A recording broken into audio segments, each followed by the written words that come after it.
So offer to join ratio is a concern for companies, and also, like for example, one of the bigger concern everybody has is the talent cost, right? The salary of salespeople is gone up. You can't keep matching to the salary of market expectations. Actually, it hits your bottom line overall as an organization, right? How do you want to control that? That's one of the concern. Other thing, actually, in terms of performance of the team, there are 20% of the team doing 60% of the business, right? So how do I overcome that, right? Because balance people what to do. And typically there are also talent gaps in the organization. We want to improve the average performance of the team. So how do I improve that, right? How do I make sure my sales productivity is high? And another bigger concern is saying that how do I retain my talent, right? Talent retaining has become a big issue. How it is difficult to hire, it is also becoming difficult to retain a good sales talent. Unfortunately, every company actually wants to hire in the sales team about top performers, right? People are looking at top performers because the entire company performance is depend on the sales team, right? Okay, so just wanted to understand, maybe I wanted to look at it, what is your function, so that we can able to align our delivery accordingly. We want to launch a poll to know what's your primary function. Is it sales or a HR? If it take maybe 15 seconds and just trying to put it across.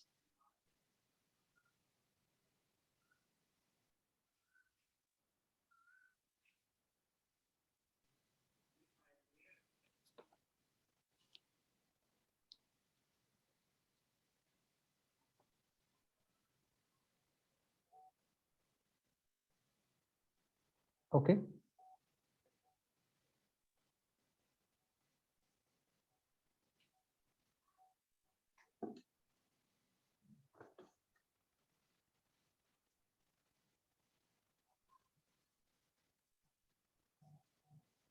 Yeah, Lijo, can we close the poll? So the majority of them are sales, and we have 15% HR.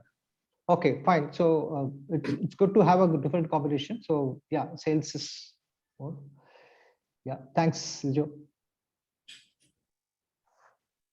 Welcome. Okay, so now we all wondering, saying that why should we look at a sales talent strategy? Because as an organization, every company has a business strategy, business goals are set.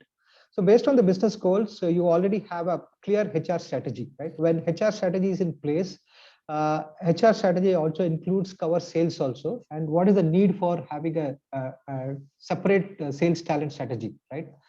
So the primary reason is that you can't consider sales team in par with all other rest of the team members. The reason behind is sales team is completely different. The moment you start applying the same strategy what you follow for other teams, maybe your entire talent management goes for a toss. That is the reason we are emphasizing, saying that sales talent strategy should be separate, because the sales team actually gets paid a fixed salary plus variable salary, like unlike other departments, right? Other departments gets a fixed salary and they may get bonuses. Whereas sales team, actually their entire variable pay is part of their salary, and they get the money only when they're able to fulfill the KPIs. So that's where the behavior of the sales team is completely different. And that is one of the primary reasons for us to say that, okay, fine, you need to keep your sales talent strategy separately, because sales talent actually becomes your competitive advantage. Apart from your product, apart from your services of the company, sales team can become a competitive advantage to you. And companies start judging about your company based on the interaction what they have with the sales team, right? So the sales talent becomes so much of important regarding the growth of the organization, right? That's what we are trying to say, emphasizing why should you look at sales talent strategy separately and start focusing on. So now, if you look at creating a sales talent strategy, what should be the primary outcome for us, right? What should it be able to deliver, right? If you look at it, what it should do, the main objective is saying that it should be able to help you to succeed in the marketplace.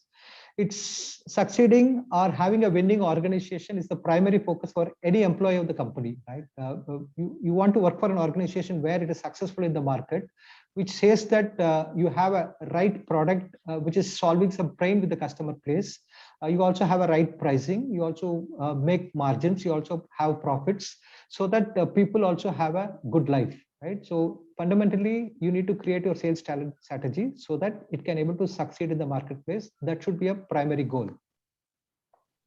Now let's look at it saying that, okay, fine. What is the framework of the sales talent strategy, right?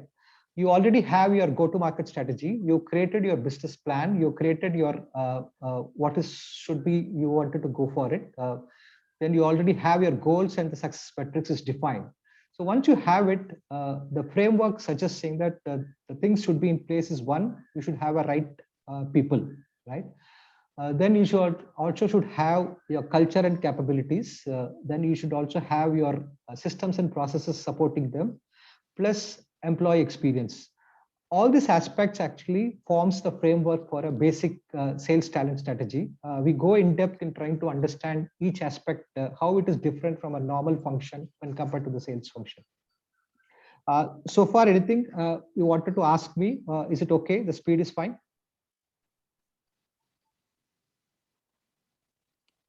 Okay. Okay, let's understand saying that for a sales talent strategy, why we should have a right people, right? The right people actually covers about hiring the right team. It's also about performance of each people. Then it's also covers motivation and also retaining, right? So this the entire gamut of things is covered as a right talent. Okay, so now let's also understand saying that who is accountable for hiring a sales talent. Uh, is it a salesperson or is it a HR? HR means I'm talking about the talent acquisition team, as well as I'm talking about any recruiting agency. Who is accountable for sales talent hiring? Rijo, can you just launch the poll? Yes.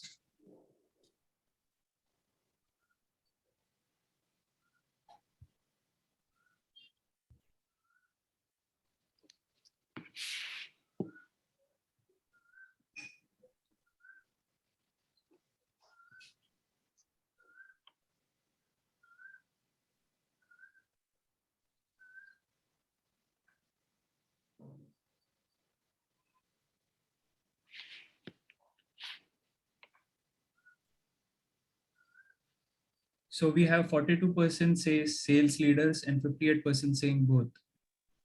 Okay, so I think we have a good matured crowd. I've not seen anybody saying HR is responsible for talent hiring. I think, yeah.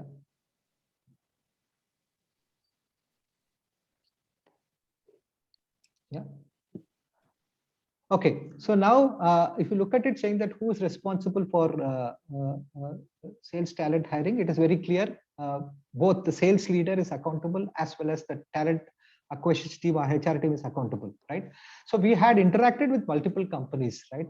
This is what we infer from them, right? If you go back to the sales leader says that I am responsible for sales talent hiring in terms of this is my role, right? I need to look at my go-to-market plan. I need to put my what type of people I need for this organization. I get my approval for headcounts, right? Till then, it is my role, right? This is where I carry it. Once I have approval for headcounts, I hand over the same thing to my HR team.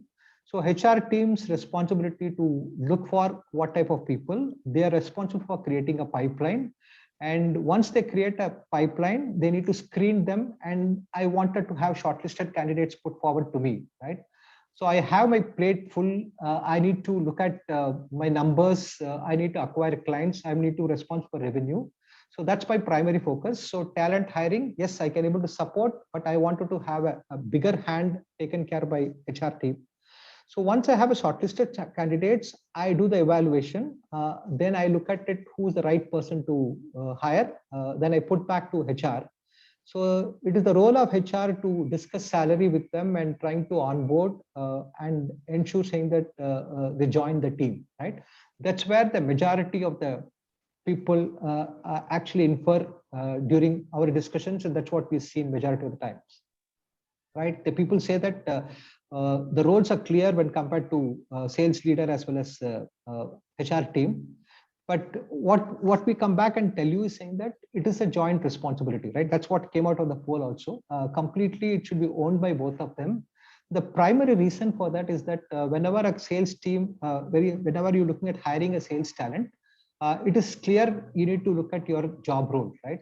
Most of the cases, the job role only covers 20% what is expected from the candidate, right? Because it's not elaborate, it is very high level. The hiring manager actually defines saying that what is expected out of this role, what is supposed to do, and that needs to be discussed with the HR team. Most of the times, HR teams knows actually what type of people we need to hire, but they're not clear about what is the deliverables, right? You can't go and screen a candidate without knowing what are the deliverables. When you go back to the HR team and start asking them saying that how do they feel sales talent hiring, they keep telling saying that, oh, we got a JD, but it's very difficult for us to find the right candidate.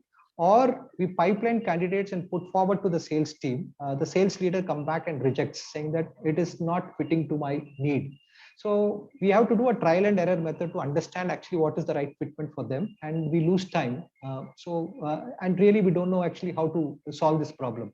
The only way to solve this problem is that HR team needs to work closely with the sales hiring team, needs to understand what is the deliverables, right? What is this role expected out of it? Until otherwise you're not clear about the deliverables in terms of what revenue, what prospecting activities, what business they are supposed to bring in, what is the deal size, what is the market you need to operate on. So all this, it's a collectively, it is talked about as a job description as well as deliverables. So HR needs to be working in sync with that. Otherwise, you can't able to screen candidates. The second important thing is that it cannot be an inside-out approach. You need to have an outside-in approach. You need to understand your business, your customers, what type of sales talent they look for, right? What is expected to win business in the market? What is the current talent costing actually available in the market, right? You can't look at putting your plan based on the current resources, what you have, what you're currently paying for them, and start creating a budget. If you do that, you will end up having some kind of a budget, then start force fitting some of the candidates into that, right? You should look at an outside-in approach. And the third aspect you have to look at it is clearly about the candidate experience. Right now, clearly, like how you go for a sales call and you try to sell to your prospects, where you keep talking about your product features and look at whether there's a fitment of your solution to the customer business needs, right? And whatever your perception doesn't matter. The customer should see there's a fitment and then only he'll start buying. The same way actually it applies for the candidate also. It is not about you doing an evaluation and seeing that candidate can fit for me. The candidate also has an equal role in terms of seeing whether it's the right company for me to join.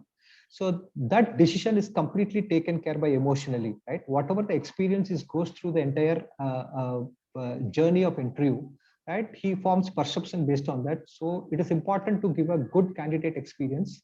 And that experience is possible only when HR and sales team joins up together, and every touch point of the candidates, you are looking at saying that, okay, fine, you should feel saying that this is the right company for me to join. It is no more about I am evaluating and I want to hire a right candidate. So don't look at saying that I want to look at the candidate experience only in the last final round. If you don't take care of each touch points, then you can't give a good experience. That's one of the reasons for having a high dropout ratios. Okay, so now coming back, if you have any queries, please raise your hand. I'll be happy to walk you through on that. Right. So now coming back, saying that, okay, fine, we understand what is the candidate, how do we evaluate a sales talent? It is also important to saying that put your talent plan also in order, right? When you start working, you typically know that most of the organizations start creating their talent plan during the beginning of the year or a quarter before. Then afterwards, you start carrying quota for that person. Then you start hiring for the person in the market, and it takes close to around 4 to 5 months to hire a guy, and you run a team without having a proper complete team and having a quota, right? So there's always pressure in terms of hiring. So please start putting a talent plan much advanced, almost 6 months or 1 year in advance. Based on your go-to-market strategy, define your plan based on your current team sizes. What is that you're looking at, which market you want to penetrate, right? What is the timelines you're looking at it? What is your current attrition level, right? Based on that, you need to plan your sales plan, right? Typically, the industry average for a sales guy is close to around 25%, right? So that means you have a team of uh, 20 people, almost around 5 people is moving, right? So you have this attrition in place, then you're looking at a growth. So every time there is a need for a sales talent in your company, right? You keep on continuously working on, so that planning is required. One, during your planning, actually you need to look at your budgets, right? Budgets are planned based on outside in approach, right? Don't plan your budgets based on what is the skill set of people I'm currently having. I have a team of around 5, I want to add 2 more. This is what currently I'm paying. uh, and start looking at creating a budget for it, right? So it has to be completely based on what is the outcome expected. And that's where I'm just saying you need to work closely with the organization, like with HR team, and look at it, what is the market trend, what is the salary going on, what is the outcome expected, and then create your budget accordingly. And other aspect you need to look at during creating a plan is about diversity, right? It is not only gender diversity, it is also about the type of skill sets what you currently have, and what is the skill set you're looking at in terms of going based on your go to market, what type of team members you need to have, and plan your diversity accordingly. Then other aspect you need to focus on is about growth, right? We just said, okay, sales talent is important to retain. Uh, in that's the case, actually, you can look at it saying that how do you make sure that they are motivated, right? What is their growth career path in the organization? How do you do a succession planning? Right? This is all important to consider when you're putting your talent plan. Plus, one important aspect you need to cover overall about timelines, right? Okay, fine. What is the timeline I need to look at having the team in place? Most of the companies actually look at hiring a team, and they don't want to make a bad hire, right? How it is important not to have a bad hire, it is equally important not to lose a good hire, right?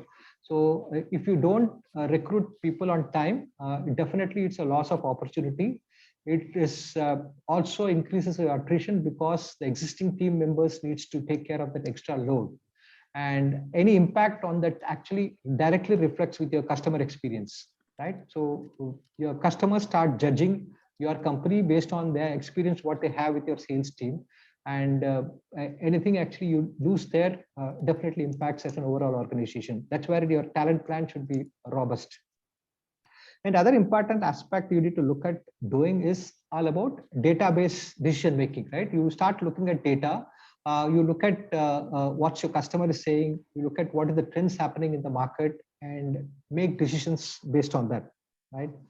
For example, if you look at, say that, okay, you wanted to hire an SDR role, right? Typically, SDR roles, depending on the organization, actually it changes. So SDR role, typically people look at it saying that, okay, there's an SDR, I look at making outbound calls.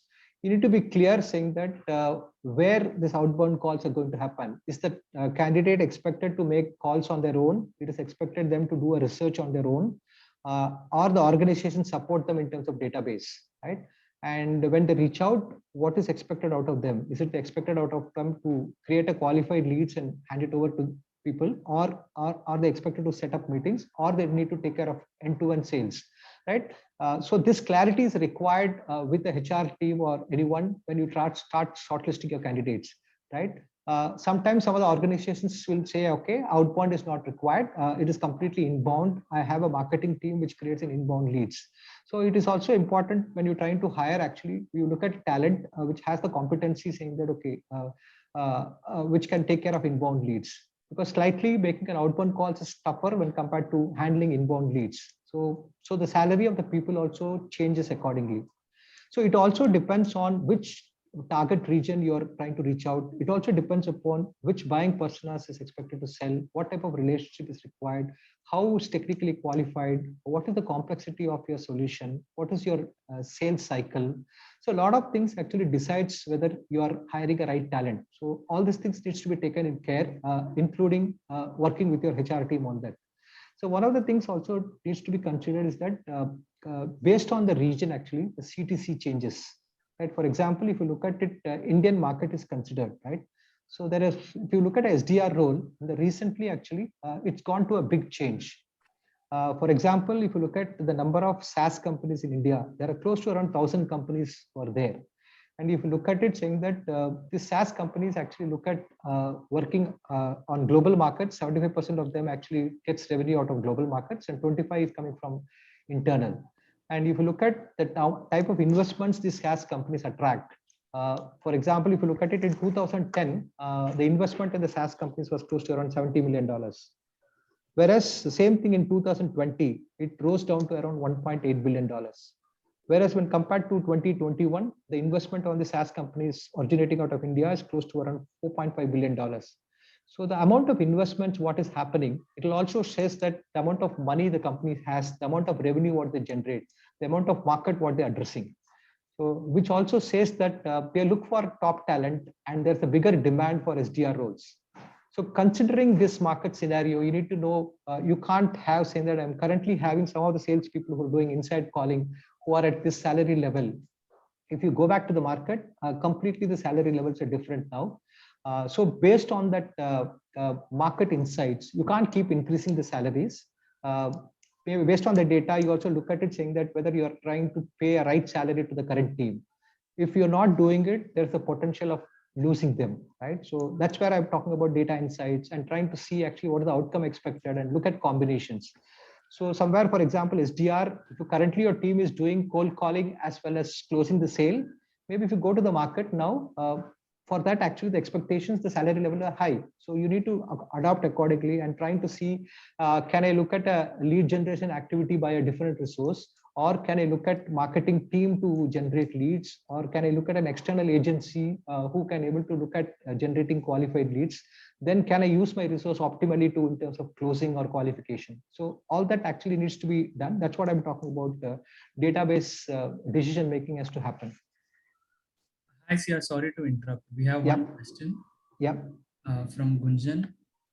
So it says, how does one deal with a non-performing salesperson and how much time before cutoff? How much time before cutoff time? Okay, so normally what we expect, right? It also depends on the culture of your organization also, right? You can't build an organization of hire and fire. Typically for a sales guy, for him to become fully productive, it takes 12 months, 4 months for him to join. Then depending your onboarding, sales ramp up and he's trying to do it. So average, it takes 12 months, right? There are companies actually who can able to make somebody productive at the best within 6 months. So you need to take us 2 quarters to make sure that guy is good. But it also gives you a lot of leading indicators you need to monitor, right? You can't expect only the revenue as your measurement of this guy. So you have to look at it saying that, okay, what are the other indicators, leading indicators I can look at in terms of making calls, building a pipeline, how many calls he's making, how much prospects he's reaching. So based on that, you can take a call. So I would suggest maybe you should give it 2 quarters initially. And also that discussion has to, you need to discuss with the candidate also in upfront. This is what I'm expecting out of you. Gunjan, is that answers your question?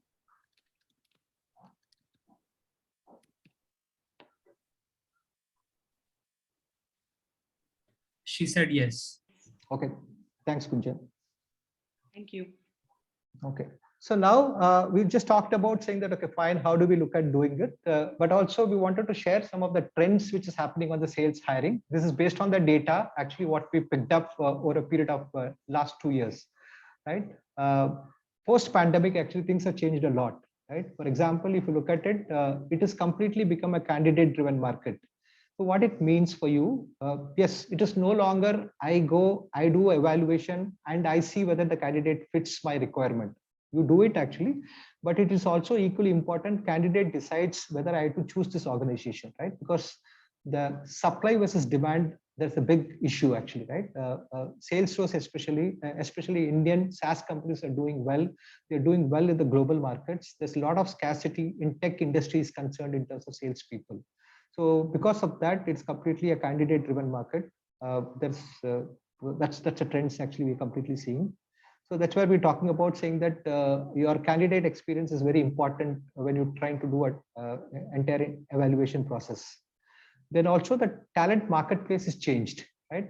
Previously, we used to hire people which is close proximity to the customer, right? If you're having an operation in Mumbai and your customers based out of Mumbai, you always prefer to have a salesperson only based in Mumbai. But now, because of the virtual selling is come in, customers are not expecting sellers to be there with them at every point of time. So people have changed now, looking at salespeople based across anywhere across pan India, right? People say that I'm handling multiple customers. My territory is no longer only Mumbai. I'm looking at a pan India territory. So everybody looks at different territory, and I can be based at any base location and handle customers.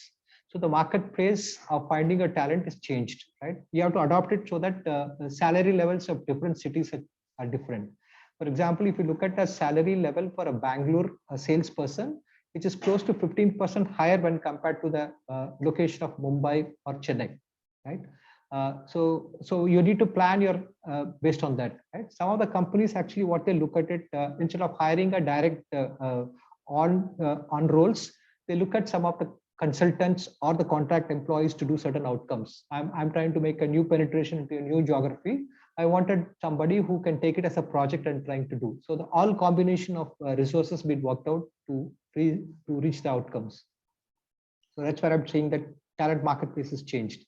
And the third trend we have seen is basically that no more compensation is only based on experience, right? People typically say that, okay, I'm looking at a 5-year experienced salesperson who is having a capability to do this.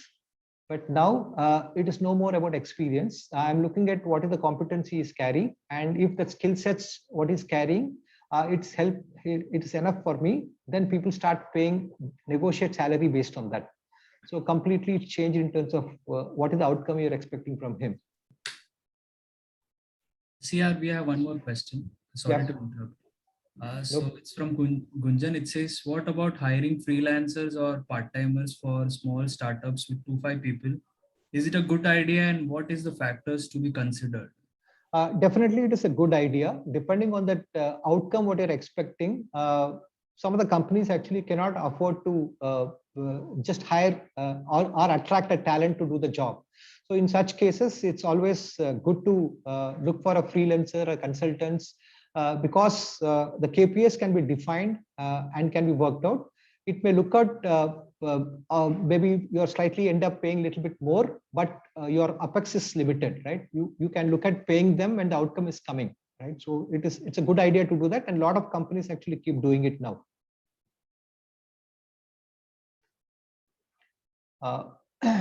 Okay, Gunjan, is that okay, or you have any other queries? Yeah, I think that's great. But what I wanted to ask was, when you do that, typically Upwork or freelancers or any of the gig platforms that are there, if we typically put a JD or a skill-based requirement, yep. How do we finally filter? You're saying that most likely you would get a skill talent which has the skill to do that, but maybe we need to define suppose the job role is big, we need to probably break it up into multiple. Is that what it is? And how do we negotiate on the cost? Okay, so for example, you use these platforms typically to do a lot of technical roles, right? Because you define what is expected out of them. Similarly, for sales also, you need to define your KPI, that what is this expected out of this role. For example, there are a lot of people, you're addressing a US market and you need somebody representing your company in US market, right? There are people who are available who can able to give you per hour charges, right? Saying that, okay, fine, I can use my name, use my email ID, and I can go ahead and make calls on your behalf, but you need to get paid me a retainer fee plus per hour charges. So you can define what is expected for your business and use that options, which works out to be cheaper when compared to a fixed role. All right. Yeah. And there are a lot of consultants who actually take care of outcome-based remuneration. So you define saying that this is where I'm expecting you to do it. If you able to build a pipeline, once you reach this thing, I'll pay you so much. So that model is also available. Okay. And these platforms are good for these kind of No, it depends upon sales particularly. Sales also, it depends upon how complex is your solutions or the products, right? If it is simple, then this platform can be used.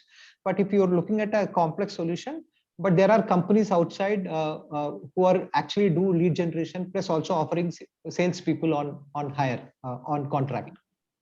All right. Got it. Thank you so much. Thanks, here. Thanks, Gulshan. So the fourth point that you wanted to talk about, it is no more a transactional relationship, because all the time when you're talking about with a candidate, I just wanted to have a relationship because of evaluation, and I'll start building a relationship once I feel shortlisting is done. Okay, that's what traditionally people do it, but now things have changed. The experience of the candidate matters. So you should start looking at a good candidate experience from the touch point the person start applying, and you're looking at the entire interview process. Because now candidates are more vocal.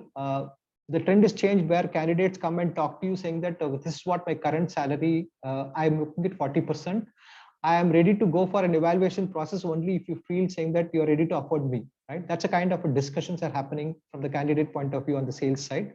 So they want to qualify, saying that whether you're a right company for me to pay this salary.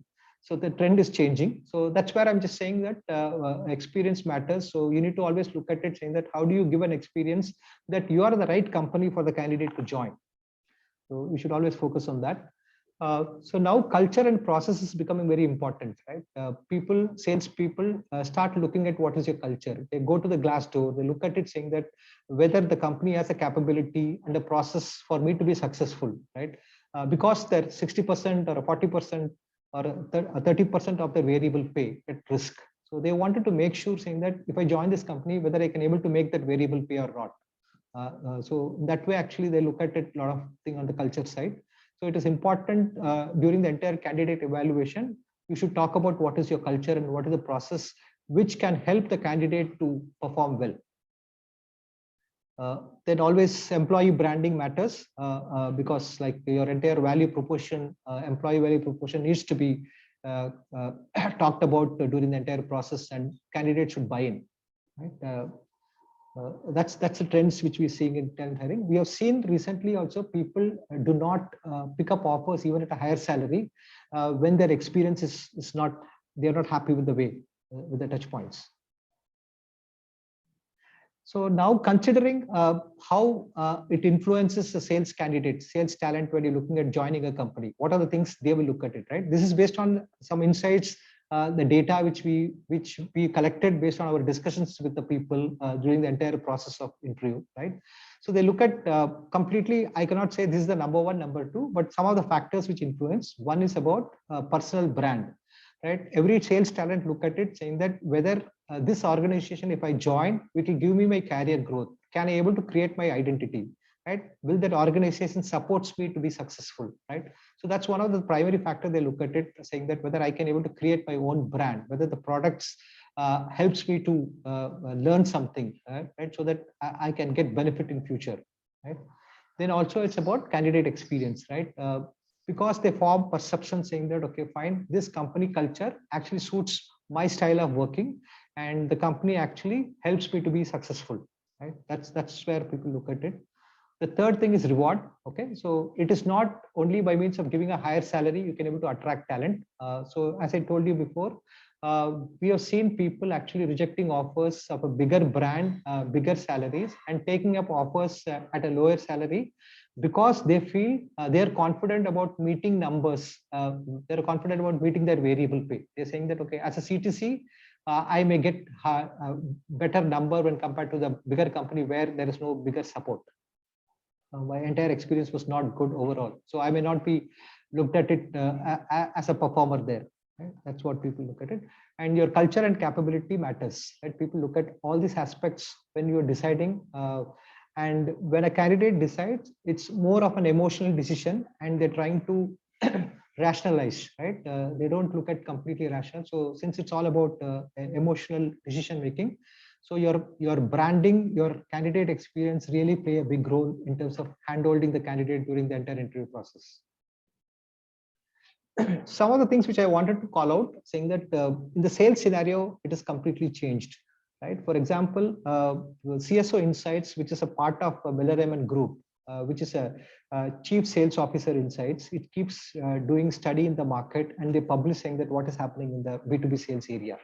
Right. So some of the outcomes which I wanted to call out here is that definitely the buying scenario has changed. The buying environment is changed. Now buyers are expecting a perspective from the sellers, right? I want a sales guy should come and tell me not about your product or your solution and how it fits to my business. I want the seller to come and tell me, saying that how do I improve my business? For improve my business, how your solution going to help, right? They wanted to more worry about their business rather than compared to your product or your solutions. So that means the seller should come with a mind frame, right? Saying that how do I understand customer business and how do I give him ideas to improve his business, which he's not aware, right? That's their expectation from a seller. Also, actually, when the CSO did a study, organizations feel there's a big talent gap, which is not going to help them actually to meet their sales objectives, right? Because this is a common problem across organizations. They feel the current sales talent is not adequate enough to meet the numbers. That's one of the alarming things coming out. And also, like whenever they did a study, it takes close to around 9 months for a sales guy to become productive. So if you look at it, taking 4 months to recruit a team, so literally you will have 12 months to become a sales guy fully productive. So that means it will have bigger pressure on your quota.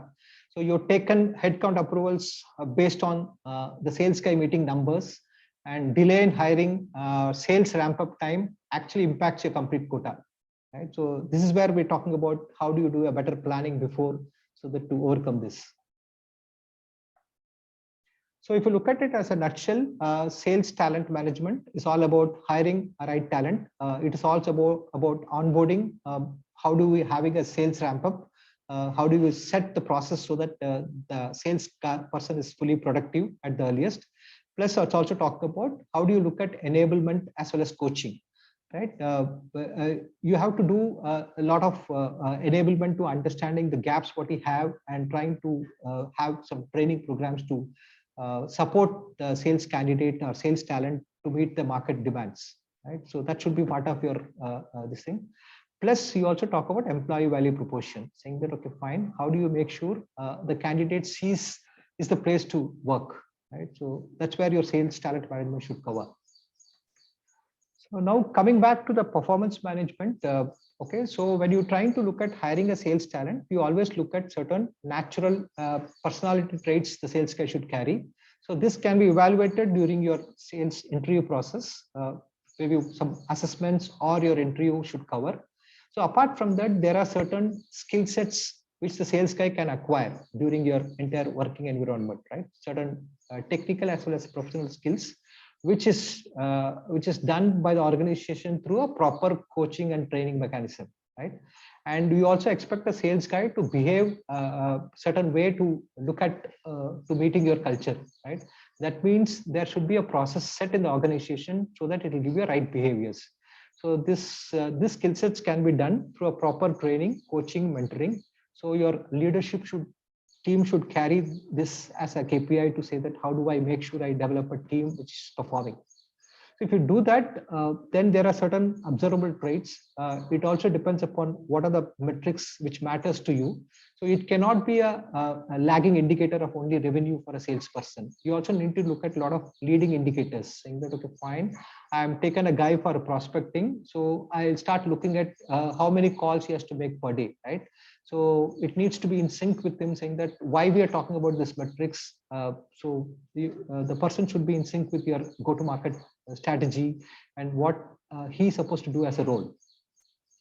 Right. So this is the way actually you can able to do a performance management for your talent. So now, so far we discussed about the right talent aspect. Apart from the right talent, which is also now coming back to the area saying that, okay, fine, you onboarded a person, the person also needs to perform, needs to get motivated. So what needs to be done, right? So the culture of the organization is really important. So there is a core value for the organization, but you will also have a certain culture which you keep evolving over a period of time. A lot of times, actually, when you're trying to do a candidate evaluation, you talk about saying that cultural fitment, right? It is not only you can look at cultural fitment from the candidate point of view, it is also candidate who's looking at saying that whether this company is the right company in terms of culture. So it is important for a hiring manager or a HR team to talk about what is the culture of the organization. and asking the candidate saying that, okay, do you feel this culture fits in for you, and ask for previous attributes where he's seen that, okay, he's exhibited this kind of a characters, right? So it is important to call out your culture and focus on this thing, because no point of hiring someone and actually he feels saying that is not suitable for this culture and leaving. So any sales talent hire which leaves within a year, it's a big loss, right? So that's where it is important to be transparent, talk to a candidate and tell him saying that what is actually happening within the organization, what are the challenges we are facing, and ask them saying that is can able to come back and solve the challenge, right? Otherwise he's going to come back and start getting demotivated and planning to leave, right? If he plans to leave, he takes 3 months to get onboarded and he takes 3 months to decide saying that I need to leave, so 6 months goes off, right? You will have a non-productive as well as a person who's creating a toxic culture. So apart from this, there are certain system and process to be in place to make sure it motivates and helps the candidates to perform better, right? I'm talking about system and processes related to the sales side, right? It is important to have a go-to-market strategy and have the sales team aligned to the go-to-market strategy. It is important to have an ideal customer profile, right? So if you don't define what is your ideal customer profile, the sales talent is going to replicate what is done in the previous organization, right? Then afterwards, you will feel saying that this is not the right way of working and frustration starts. So it is important during an onboarding process to clearly talk about saying that what is the right opportunity, what is the right customer for your organization, and what are the case studies and how we are able to win business, and also giving room for the salesperson to be creative, right? So that that's what has been hired for. So you should have a proper qualification process. So it should not happen that people started working on every opportunities which is landing on the table, which it will cost you a lot of resource thing. And people also will not see results. Then they feel saying that, okay, I've joined the wrong company. And there should be a formal opportunity management support mechanism. Sales cadence is there so that it helps the people to win business. Right? Definitely, you also need to look at mentoring and coaching, and also a feedback mechanism where you keep talking to the sales team saying that what is expected out of them, and create a culture where a direct feedback is given to them and it is taken in a right spirit. And also you have to look at a mechanism of complete data analytics, saying that, okay, taking data-based insights and actions accordingly. And learning and development should be an important aspect on your entire coaching, mentoring process. And also, you should also look at leadership as well as succession planning, and also make sure that it is transparent to the people saying that, okay, fine, where you will be next actually, right? Because you should be also be clear saying that an average tenure for a salesperson in an organization is 4 years currently, right? So, you can't expect people to stay back and try to work for you continuously, right? As long as your process is clear, he's seeing value, he'll stay back. But otherwise, in an average 4 years, people will leave. So when you having an attrition, definitely it impacts you with the customer relationship, because a salesperson leaving also carries your customer relationship, your complete commercials, the type of business what you're doing. So it will have a bigger impact the moment the salesperson joins a competition. So you need to be mindful saying that, okay, fine, attrition will happen, but how do I make sure that, okay, there's someone to take care and not having a void so that customer feels the pressure. So that's where systems and process is important. Now coming back for employee experience, we just talked about candidate experience previously. Candidate experience is all about saying that how he feels the right company for me to work on. The same thing, the candidate joins your organization should also feel saying that, okay, fine, I'm having a good employee experience, right? That's where we talk about transparency, because an employee experience actually directly impacts with the customer experience, because all the sales talent is customer facing. Any frustrations, any this thing will directly reflect on your customer experience, and it will have an impact on your revenue. So definitely you need to work on your employee experience. So make sure that, okay, the sales talent feels it is not that I need to work in this company, I want to work, right? That's a feedback. We need to look at it, keep giving that. And that plays an important role in terms of having a motivation to stick on to the company. CR, we have one question. Yeah. Should we have incentives for lead generation executives from Veerav Shah? Okay, so if you ask me, saying that anything you're going to measure that's what is going to matter, right? If you say that, okay, there is no incentive mechanism, if you feel saying that as a role, we need to generate leads, which is important for me to look at running my company, then you need to get motivated by means of paying incentive. So to just an answer is lead generation. Yes, you should give incentive, but the incentive can be it can be worked out differently, saying to say that, okay, fine, what is the amount I can pay? And also you can define saying that what is a lead. Okay, it is not any response coming. Any leads which gets qualified and gets into a pipeline for a closure should be considered as a lead, and you should pay incentive. That's the right way to motivate people to work.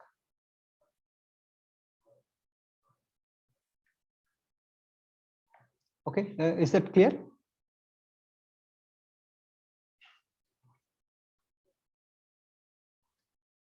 Okay, so just I want to summarize the key points which you look at when you're planning to do a sales talent management. Definitely, you need to look at an outside-in approach. It needs to depend upon what is your customer is looking for, what is the market trends are happening, where do you find your resources. So just make a plan based on that. Definitely, you need to focus on hiring a right talent. So if you can't afford to make a mistake, and it's also equally important, you also hire the talent on time. There are a lot of companies actually saying that, okay, I want to look at the right talent, I'm not getting it, and actually wasting time of 6 months gone without having talent on roles, right? Which is also impact your opportunity and revenues. Definitely, you need to focus on just not only hiring a right talent, it also focus on about your system and processes, so that it gives a working environment where the sales team feels that the organization is behind me to be successful. So you need to fine tune your process to support the sales guy to do more. And also look at a culture where you keep identifying gaps, enabling them, giving them opportunities, train them to do better. So this is what 4 points which I summarize for a sales talent management. So that covers the session completely. So I'm happy to support in case you have any specific sales talent questions regarding your strategy or specific to your organization. If you want to discuss, we can happy to do that. We can schedule a call and walk through that. It is completely free. The idea here is saying that if you share some of the problems, we can able to share our knowledge, and also all your problems, it becomes a knowledge for us. So we gain experience by discussing with you. So that's where we are open to discuss anything if you wanted to have any support on talent strategy. And also, like, in case you look for any support in terms of sales performance or sales recruitment or sales consulting, we'll be happy to engage with you. I'm happy to take any questions if you have. So guys, we have launched a feedback poll, so you guys can feel free to vote us and let us know how was the session. So give us your candid feedback. It will help us for improvement. And also please reach out to me or Rijo, anyone, in case you wanted to cover anything separately on sales performance you wanted to cover as a topic. We'll be happy to do that. So Nirosha is asking how to schedule a call with you. Okay, so I can just okay, I can give my email ID or my mobile number. So this is my email ID. You can write to me, or you can write to Vinayak, who actually was there as a part of while registering this thing. So any of the IDs you can write to us, and we'll be happy to schedule a call based on your convenience to walk through.